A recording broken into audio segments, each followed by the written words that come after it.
வாக்குத்தத்தம் உன்னுடையது. அன்பு பிள்ளையே, இந்த நாளிலும் சாட்சி உள்ள வாழ்க்கை வாழும்படி கர்த்தர் உன்னை அழைக்கிறார். உன்னுடைய செயல்கள், வார்த்தைகள் ஒவ்வொரு நாளும் கர்த்தரை வெளிப்படுத்துவதாக இருக்க வேண்டும். ஆண்டவர் உன்னுடைய வாழ்க்கையில் செய்த அற்புதங்களுக்கு நீ சாட்சியாக இருக்க வேண்டும். சில நேரங்களில் கர்த்தர் செய்த நன்மைகளை மறந்து ஆண்டவர் எனக்கு என்ன செய்தார் என்று புலம்புகிறாயிரு. நீங்கள் எனக்கு சாட்சிகள் என்று கர்த்தர் சொல்லுகிறார். எப்படி சாட்சிகளாக வாழ முடியும்? ஒவ்வொரு நாளும் கர்த்தரை உயர்த்தும் துதி உன்னுடைய வாயில் இருக்க வேண்டும்.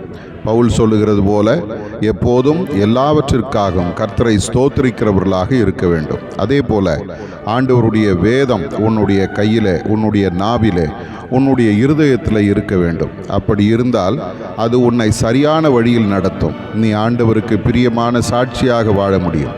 ஆகவே இந்த நாளிலே ஆண்டவரை எப்போதும் துதிக்கிறவர்களாகவும் கர்த்தருடைய வார்த்தை எப்போதும் சுமக்கிறவர்களாகவும் நாம் மாறும் பொழுது ஆண்டவர் நம் மூலமாக மகிமைப்படுவார், நம்மை ஆசீர்வதித்து மேன்மைப்படுத்துவார். கர்த்தர் உங்களை ஆசீர்வதிப்பாராக.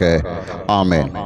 ஆதார வசனம்: அவர்கள் வாயில் கர்த்தரை உயர்த்தும் துதியும் அவர்கள் கையில் இருபுறமும் கருக்குள்ள பட்டயமும் இருக்கும். சங்கீதம் 149:8.